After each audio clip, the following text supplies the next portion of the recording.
Bueno, como sabemos, chicos, los transistores, entonces, por lo que estuvimos hablando, están formados por una base, un colector y un emisor, donde la corriente de colector va a depender de la polarización de base, de la corriente de base. Estos transistores de los que estamos hablando son del tipo NPN y del tipo bipolar, los clásicos transistores, ¿sí? No entramos todavía en transistores de efecto de campo, que son los que nos van a ocupar la mayor parte del tiempo. Antes de entrar a esos transistores tenemos que conocer a los transistores NPN y PNP de los clásicos bipolares. Sobre esto dijimos que íbamos a hablar solamente sobre los transistores del tipo N, ya que los de tipo P son exactamente igual y a la inversa, o sea que no tendría mucho sentido explicar los dos. A ver, para la explicación se puede tomar al transistor como formado internamente por dos diodos. Es lógico que entre emisor y colector no va a haber circulación de corriente en la medida que la base no se excite. Y por otro lado, ya hemos enunciado también los distintos parámetros que tenemos que tener en cuenta a la hora de elegirlos. Los transistores tienen una zona de trabajo llamada zona de SOAR o zona segura. Nosotros no nos vamos a ocupar mucho de ese punto, pero sí de los extremos. Los extremos de los transistores se conocen como corte y saturación. El transistor entonces tiene dos extremos posibles para nosotros en cuanto a la fuente de alimentación, y la parte que más nos interesa, tienen dos estados posibles. Por un lado se encuentran en cortocircuito y por otro lado se encuentran abiertos. Esos dos estados posibles hacen a la función de conmutación. El transistor, entonces, como ustedes pueden ver ahí en el gráfico, en el osciloscopio, el transistor tiene, en este momento, van a notar que cuando yo lo mueva, ven una línea y una línea horizontal y una línea vertical. La línea vertical da ejemplo o da idea del voltaje que está saliendo por los transformadores, producto de la conmutación del transistor. El transistor entonces está abriéndose y cerrándose a muchísima velocidad, en el orden de los 100 kHz aproximadamente. Para poder manejar un transistor tenemos que tener en cuenta que la polarización de base tiene que ser la polarización conveniente a ese electrodo. ¿A qué llamamos conveniente? Decimos que un transistor recibe potencial conveniente en su base cuando su base es del tipo P y recibe un potencial positivo. Si recibiera un potencial negativo, el transistor se vería perjudicado, por lo tanto volvería inmediatamente a su condición natural, que es normal abierto, como ya lo hemos charlado, ¿sí? El transistor, para poder cerrarse, necesita ser atacado en su base con un potencial positivo en el caso de ser un transistor NPN. Ese potencial va a tener como mínimo una tensión. Esto se desprende de la lógica y de lo que estuvimos hablando durante estos últimos días. El transistor está formado internamente por dos diodos para la explicación, por lo tanto el potencial de base respecto de emisor va a tener un valor de 0,7 voltios mínimo. A partir de ahí el transistor, a fines prácticos, comienza a conducir, comienza a cerrarse. Para que el transistor siga cerrándose y aumentando su corriente de colector, es necesario aumentar el valor de la corriente y el voltaje de base. Por lo tanto, el voltaje de colector y la corriente de colector son dependientes de la corriente y el voltaje de base. Vamos de vuelta. La corriente de colector, que es la que más nos interesa a nosotros, que es esto que tenemos acá, depende de la corriente de base. La corriente de base va a ser muy pequeña, mientras que la corriente de colector va a ser muy grande. ¿Cuánto más va a ser de grande la corriente de colector que la corriente de base?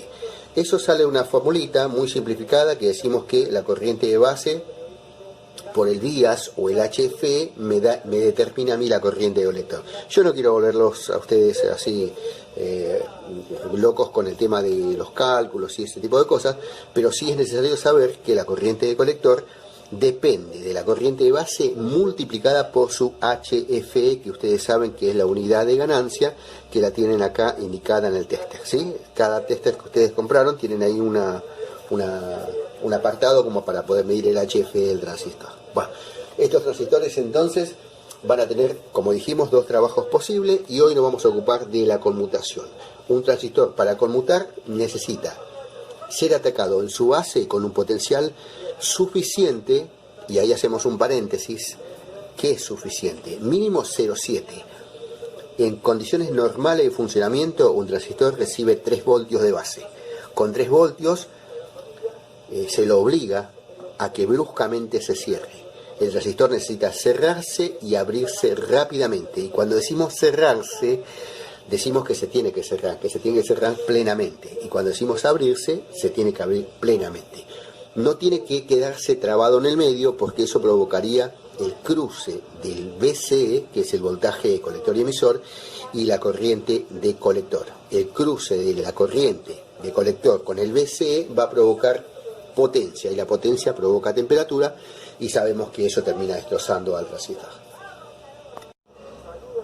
Bueno, con respecto a los transistores, la idea de montar este pequeño ejercicio, que no es más que demostrativo, es simbolizar al transistor de conmutación, que vamos a empezar a conocer a partir de ahora, al transformador chopper en miniatura, y a un ajuste que yo voy a tener acá a través de una resistencia variable. Le voy a inyectar esta señal, la señal del tester que ustedes usan para detectar cortocircuitos. Bueno, este transistor en principio tiene una temperatura normal, o sea, yo lo puedo tener con la mano en este momento. Lo que yo quiero tratar de explicar es que el transistor en la etapa de conmutación, como vamos a empezar a verlo, trabaja en una zona muy peligrosa, incluso al límite de romperse. El tema de las curvas, los gráficos y por ahí el entendimiento matemático del funcionamiento de un transistor es muy complejo. Nosotros vamos a hacer las cosas lo más fácil que se pueda y entender que el transistor tiene para nosotros dos funciones. En realidad tiene tres, pero vamos a ver solamente dos. Esto ya lo he dicho en otra ocasión. Una de esas funciones es la regulación, y otra de las funciones, y creo yo la más importante de todas, es la conmutación. El transistor, cuando conmuta, sufre muchísimo porque se lo lleva de un extremo al otro, ¿sí?, sin tocar los puntos Q, que ya vamos a conocer de qué se trata.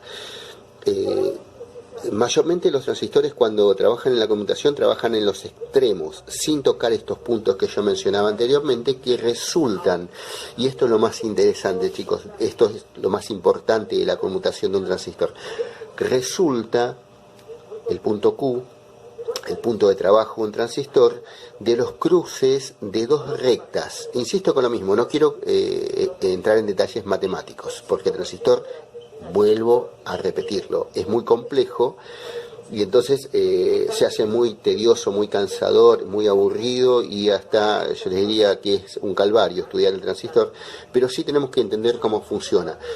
La función de conmutación vamos a hacer que el transistor todo el tiempo abra y cierre a muchísima velocidad. Este sonido que ustedes escuchan tiene una frecuencia de aproximadamente 1 kHz, ¿sí? Quiere decir que se activa y desactiva 1000 veces por segundo. Yo le voy a inyectar esa señal a la base de un transistor, y sobre su colector vamos a conectar a un transformador. En este caso, un transformador inverter de una placa LCD, que va a simbolizar a nuestro transformador de fuente, que conocemos con el nombre de chopper. Sobre su salida en el transformador vamos a tener un voltaje muy alto, que el osciloscopio lo va a reflejar como unas rayas en la pantalla, ¿sí? Y naturalmente, como lo que yo hago en este circuito es un circuito casero, muy básico, muy elemental, para que vayamos entrando en tema, va a provocar muchísima temperatura en el transistor. Por lo tanto, la prueba la vamos a hacer durante solamente unos segundos. En una fuente de alimentación pasa exactamente lo mismo, chicos. Cuando el transistor está mal polarizado, como yo lo estoy haciendo ahora, porque estoy haciendo una experiencia muy básica, no tengo la resistencia que engancha a la base hacia masa, que ya vamos a entrar en detalle sobre eso también a partir de ahora, y tampoco tengo los desacoples convenientes. Naturalmente el transistor va a entrar en una zona donde se cruce la IC con el BC, y eso trae como consecuencia muchísima temperatura. ¿A qué quiero llegar? Quiero llegar a que si ustedes reparan mal una fuente, lo más probable es que el equipo vuelva otra vez como consecuencia de que levantó mucha temperatura. ¿Hacemos la prueba? ¿Ven que no tienen nada sobre el osciloscopio? Si yo toco con el dedo, ven que apenas muy poquito se ve allá unas rayitas, ¿la ven en la pantalla? Muy tenue. Cuando yo le inyecte señal, van a aparecer unas rayas. ¿La ven? La raya la puedo dejar quieta con el osciloscopio para poder verla. Y eso es producto del voltaje, altísimo voltaje que está saliendo en este momento por el transformador. Yo lo dejo un segundo y esto va a empezar a levantar temperatura, como consecuencia de que el transistor no está convenientemente polarizado. Para polarizar un transistor, las fuentes de alimentación usan una forma que llamamos polarización por divisor de tensión, que ahora ya vamos a entrar al tema. ¿Hacemos la prueba si levantó temperatura? ¿Se alcanza a ver?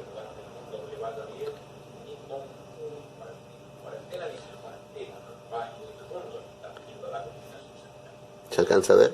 Sí. Bueno, ahí le quitamos la excitación al transistor. Y con eso dejó de amplificar y dejó de conmutar.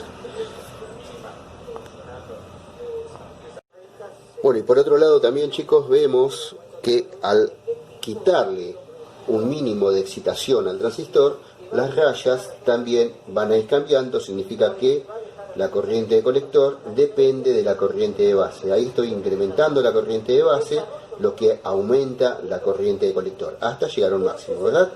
Si yo quito excitación al transistor, las rayas se van a ir haciendo cada vez menores, quiere decir que los pulsos sobre el colector van a empezar a caer. La corriente de colector entonces depende de la corriente de base. En este momento no tengo prácticamente corriente de base, por lo tanto no tengo corriente de colector. Si yo aumento la corriente de base, también aumentan los pulsos sobre el colector. Estos pulsos son lo que vamos a ver nosotros en los transformadores Chopper. Días atrás hicimos una experiencia con un cooler de una computadora para ver la reacción del transistor y el electroventilador. En este caso estamos acercándonos más a la realidad usando un transformador Chopper.